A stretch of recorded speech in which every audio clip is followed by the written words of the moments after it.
The following is a special presentation of Tony Kurre Radio. Want the real story behind the sound bites and headlines? Let's find the facts. Remember, it's not a conspiracy theory if it's the truth.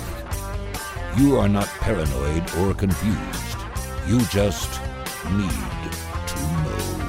Welcome, everybody. A belated happy Easter from the Kiefer family to you and yours. Hope you had a wonderful celebration. It's the most significant, holiest day of the year for certain in the Christian faith.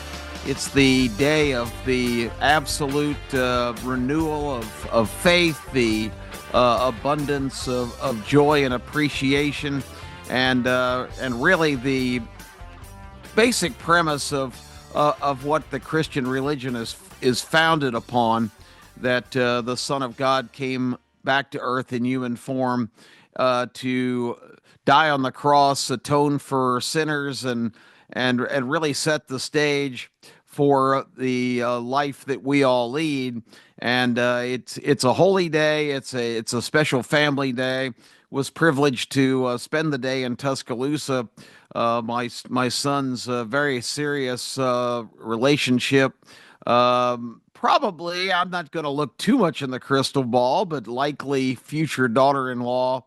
They were kind enough to invite me yesterday to their big celebration. A lot of folks down in Tuscaloosa had a lot of time to talk sports with all kinds of different fellas that I had not had the opportunity to meet before, and just interact with that great family unit. It was really kind of a slice of America that I think is absent in a lot of cases, unfortunately, and maybe your families do collective big gatherings and such, but it just seems to me like when I was a kid, every big holiday, somebody had some deal where there were, 50, 60, 100 people, big cookouts and barbecues and fireworks displays on the 4th of July and parties for Halloween.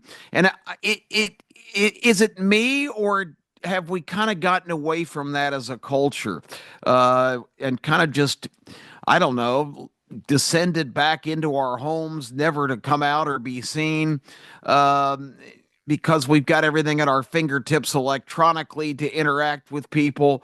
I just think it's a part of America that maybe is kind of disappearing, and maybe in more of the less urban areas, more the rural areas of the country, maybe those traditions still are very much alive, and I'm sure they are in certain circumstances.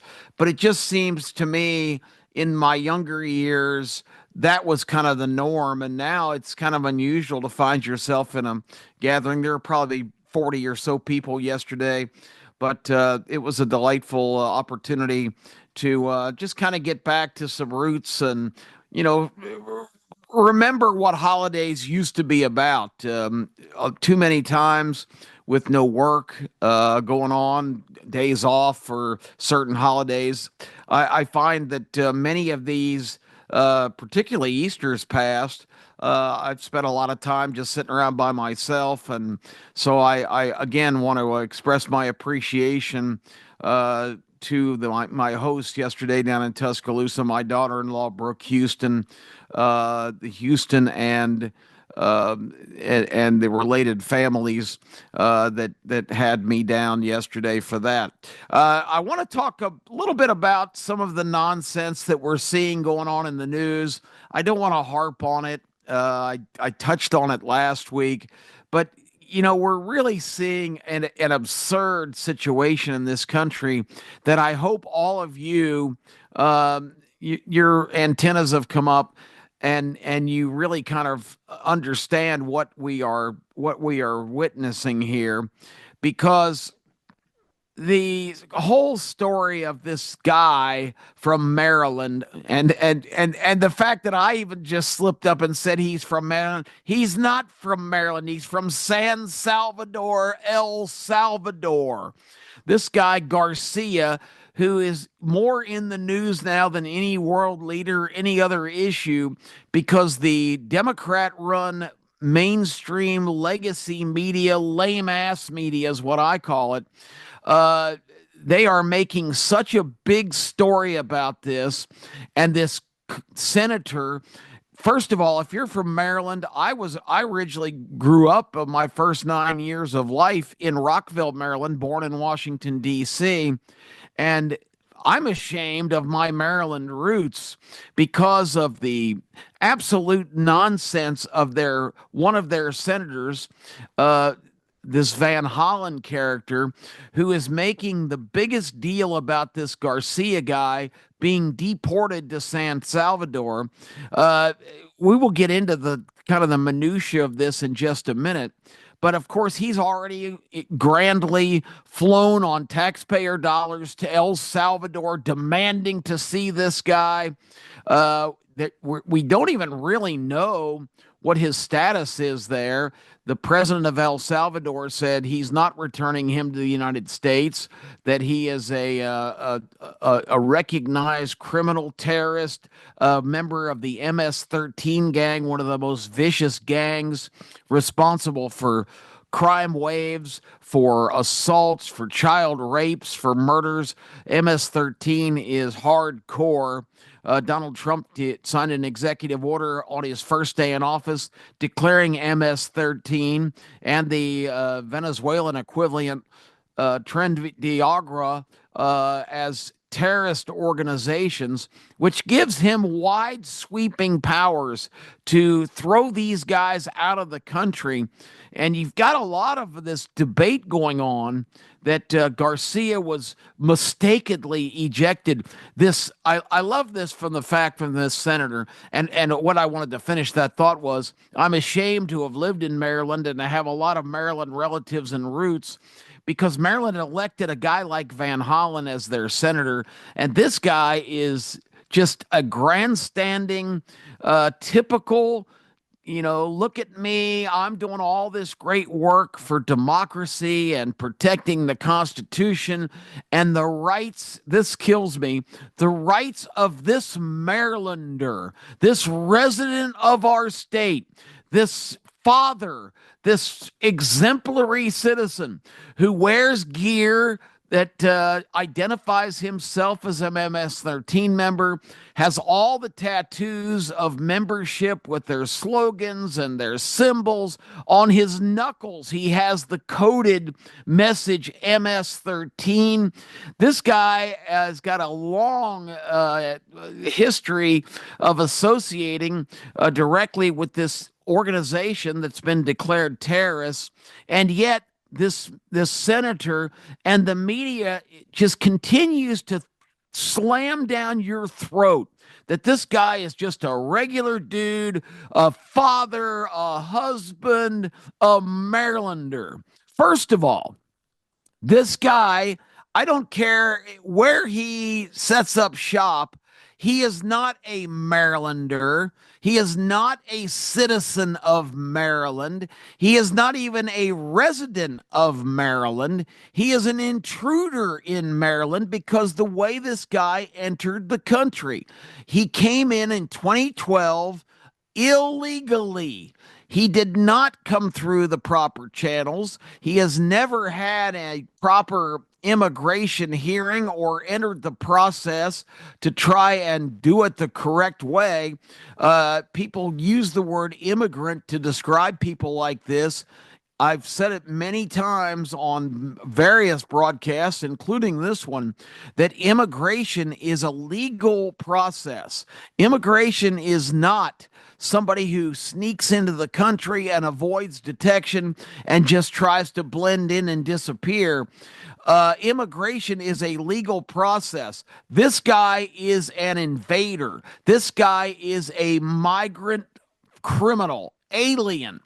First of all, if you believe in the Constitution, like all of these media people and Van Hollen, and now 4 other Democrats who want to travel to El Salvador to talk to this guy, really just have photo ops, because this is the guy that they have decided to throw their support behind and to prop up as the example of the abuses of the Trump administration, trampling on the Constitution, taking away your rights at potentially, and denying this citizen, this resident, this intruder, his day in court for due process to decide if deportation was proper. The Constitution and amendments thereof, the 1798 hostile ally, or I'm trying to think of the word they use, but there was a provision in the Constitution 1798 to dispel hostile actors that are in this country that mean harm and destruction to the United States. And the Supreme Court upheld that amendment is still in the mainstream of being able to be devices the president can use if he and the Secretary of State decides that somebody is a danger to the country that is not a citizen, any citizen. This is the difference in all of this, where now the media is telling you, be afraid, be very afraid, because if you disagree with this government, they can just make you disappear. It's the new strategy. Last week it was chaos. Week to week, it's destroying democracy. Now it's disappear fear. That if you say anything counter to this administration or this current government or Republicans in general, you could be plucked up in the middle of the night and find yourself the next day in a hardcore El Salvador prison. That is absolute BS. If you're an American citizen, you are not going to disappear and be deported. If you don't have gang affiliations, if you don't have a record, if there's not a running investigation that shows you to be a nefarious criminal element that is bent on the destruction or unlawful practices treasonous to the United States, you're not going to be picked up in the middle of the night, shackled, and put on a plane and deported. You're going to get due process. This guy did not deserve due process. This guy is a foreign invader. This guy is documented as an MS-13 member. And you still hear the media saying it. You still hear the senators and these Democrat politicians saying it. They keep saying, and he's just allegedly associated with MS-13. Show us the proof. All right, we'll do that. In 2019, this guy was hauled in for deportation hearings. He had his day in immigration court when they determined he was an illegal person in this country. He did not enter properly. He had never gone through the process of trying to apply for a residency via a green card or try to become a citizen. This guy was just trying to blend in because he was heavily involved in the biggest criminal gang invader organization that all flew below the radar because they knew that detection would mean instant expulsion from this country, that you can't run your criminal enterprise if you're not allowed to be in the country. So none of these people, including Garcia, wanted to be detected. But when he was detected and brought into immigration court, an immigration judge ruled he needs to be deported.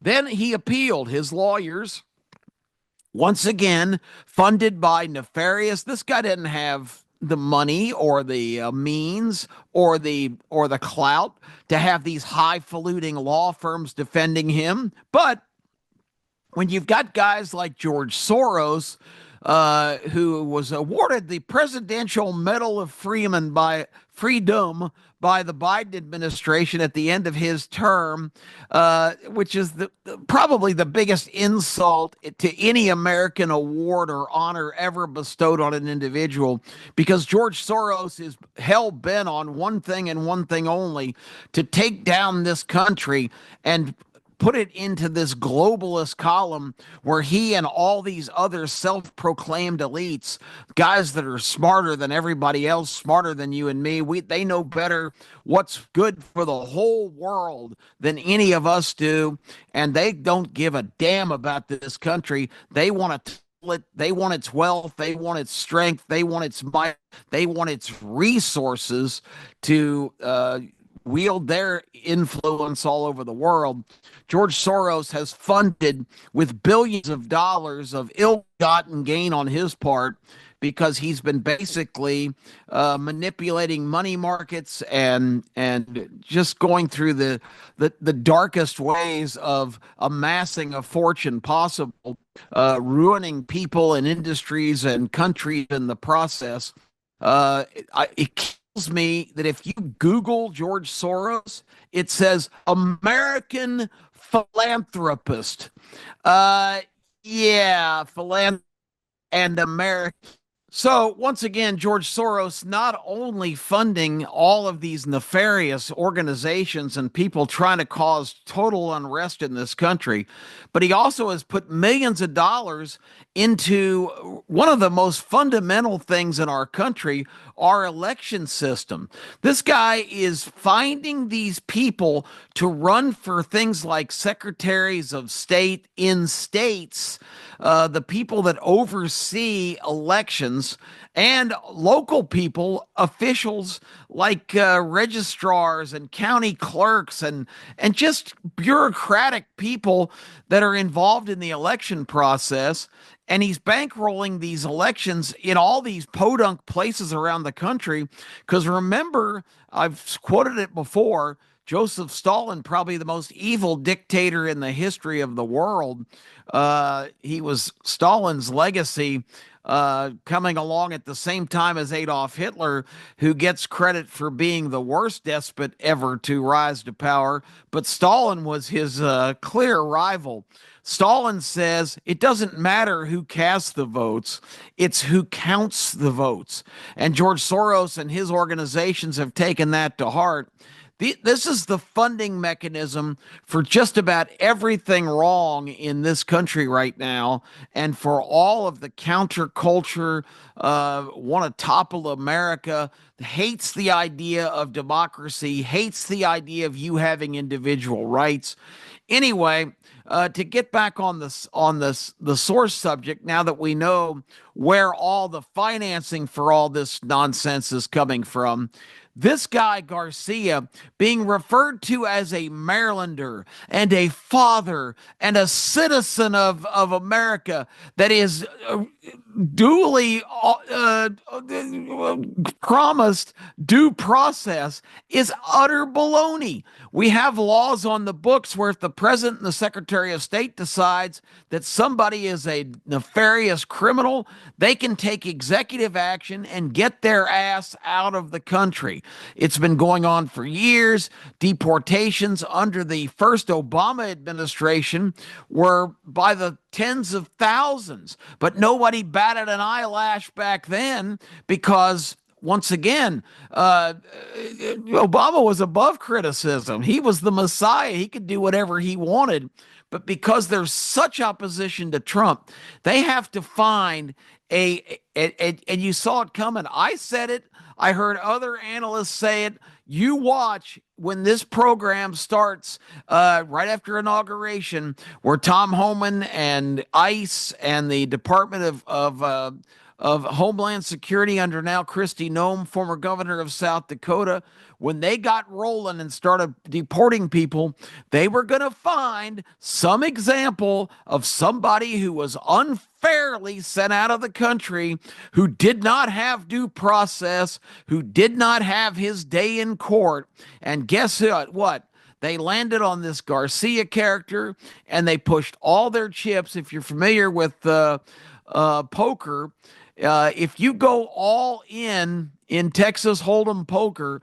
There's no pulling your chips out. Once they're on the table, the cards continue to be dealt, and your fate is determined. Win or lose, you can't change your mind. You can fold, but you lose all of the chips that you've already pushed in. Well, they pushed in all the chips originally on Garcia, and now they are doubling down, continuing to insist this guy is not MS-13. This guy is just a Maryland. He said it 100 times in his statement last week on his way to El Salvador, which was filmed every step of the way like some great docudrama where he was going to rescue this poor citizen of Maryland who had been unfairly dealt with by the awful, dictatorial, Constitution, democracy wrecking Trump administration. That this guy's due process and his rights as a Maryland citizen had been violated. Kept calling him a Marylander. He is not a Marylander. To be a Marylander, to be a citizen of Maryland, you have to be a legal citizen of the United States. Maryland is a state within the United States. He cannot be a Marylander if he's not a United States citizen. It's just lunacy. And the media, once again, jumped right on that because the initial reports were that this was just some hardworking, great father and husband who lived in Maryland, who was unfairly sent away. Some lower level Trump administration official used really regrettable language early on in this process of saying, well, that could have been a clerical error because he was not necessarily targeted. But the bottom line was he wasn't picked up by mistake. It wasn't an error. He wasn't just some guy living in the suburbs that they happened to ship out to El Salvador. This guy was already found by two other courts to be MS-13. The clinching evidence, too, while Van Hollen was on his way to El Salvador to try and meet with this guy, it came out that in two separate years, in 2021 and 2022, these are just recent years, this guy's wife, the mother of this wonderful family man, went and got restraining orders prohibiting him from coming around because he had beaten her severely two different times.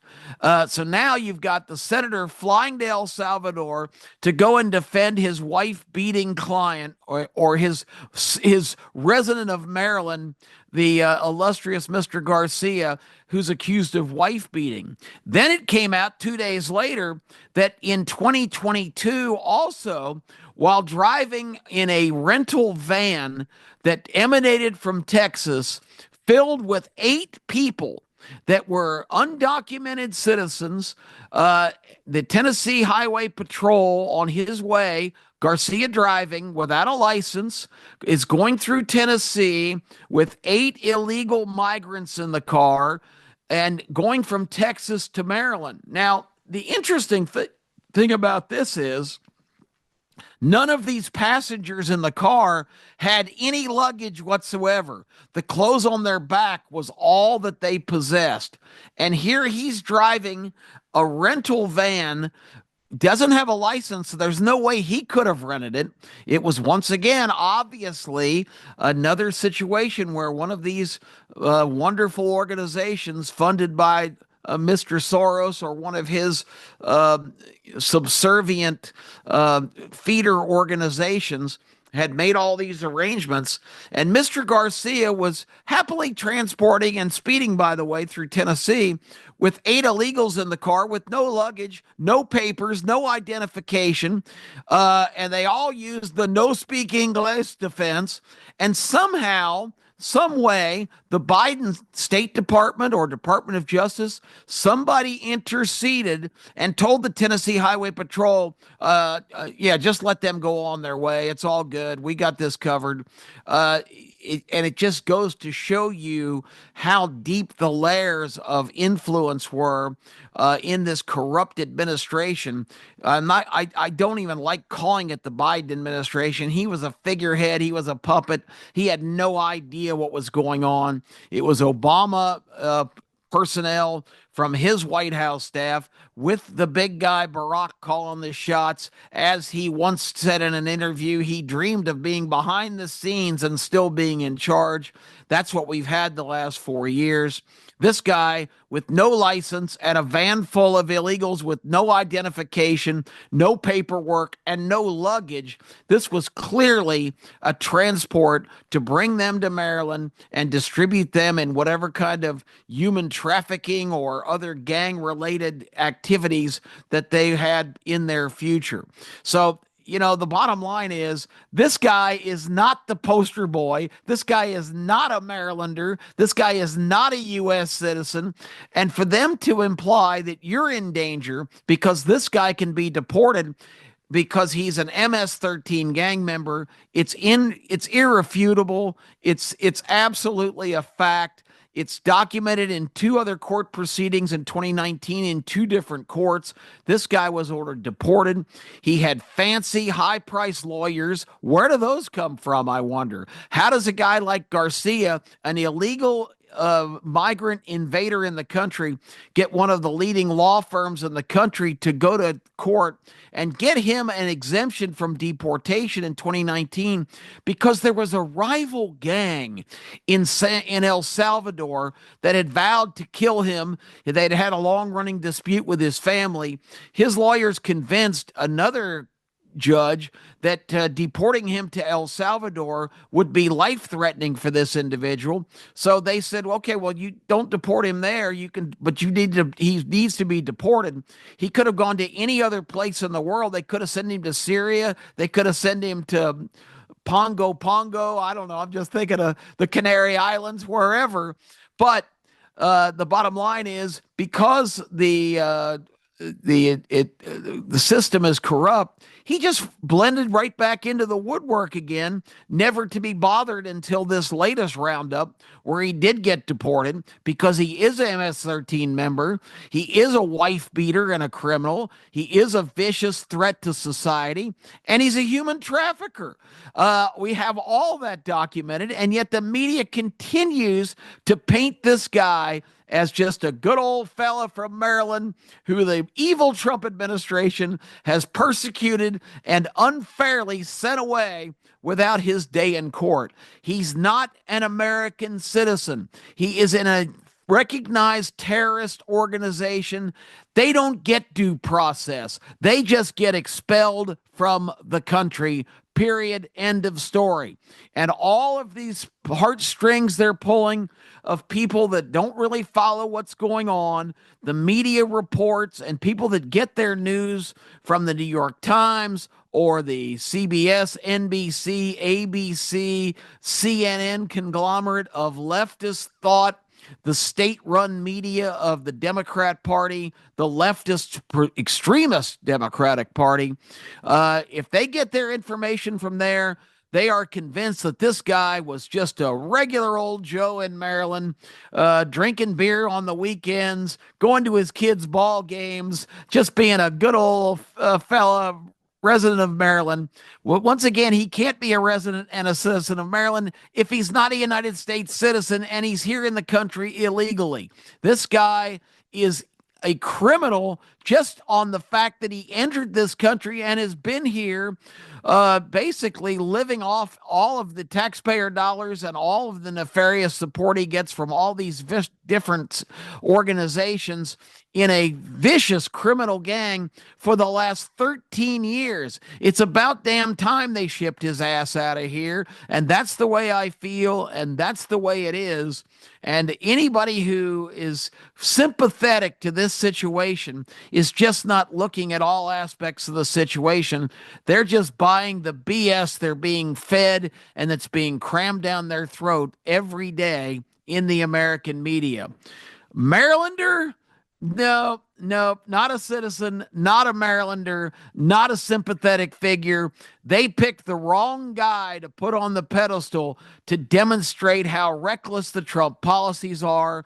If you're an American citizen, you are not going to fall into the bucket along with Mr. Garcia, the great Maryland citizen and solid resident of the state of Maryland, whose senator sees fit to represent him, fly to El Salvador to try to effect his release and return to the United States, while one of his citizens, Rachel Morin, mother of 5, who is a United States citizen, who was a resident of Maryland her whole life, who this guy is legitimately her senator, when she was brutally murdered by another El Salvador illegal with MS-13 gang ties, and raped, brutally strangled to death, and left in the woods on a hiking trail. When she was brutally murdered, guess what contact this great crusading senator gave the Morin family? Zero, nada, nothing. He didn't even acknowledge her passing. He now is trying to backtrack and says, well, if you go back, you'll see on the record I said this is a tragic circumstance. Gee, Senator, that was a brilliant testament to the completely unacceptable fate that poor Rachel Morin and her 5 children, who now have no mother, has had to endure, and her own mother, who has been front and center the last couple of weeks, just saying how just devastating it is that this guy is taking a stance on behalf of this MS-13 gang member when one of their own citizens, her daughter, was brutally raped and murdered by one of his counterparts. So this story stinks to high heaven. Don't buy the BS, everybody. This guy is right where he belongs, back in his home country of El Salvador. He is not, even by some reports, even incarcerated there right now. And all the threat about being afraid of the rival gang, since the new president has come in, they have cleaned up El Salvador. They have ridded that country of all of this gang activity. It has gone from the murder capital of the world in recent years to one of the safest countries on the entire planet since the new president has been installed. And this guy has completely just eliminated that rival, the 18th Street gang, that this vicious criminal Garcia was so terrified of to go back home because of a long-standing family dispute.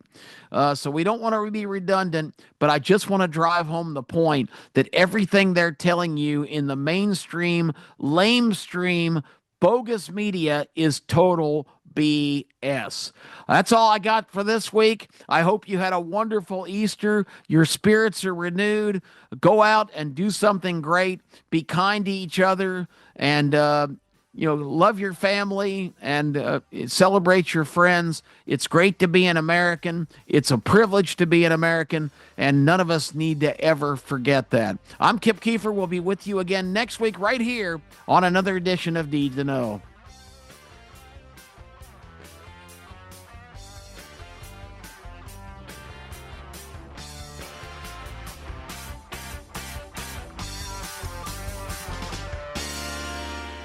This has been a special presentation of Tony Curry Radio.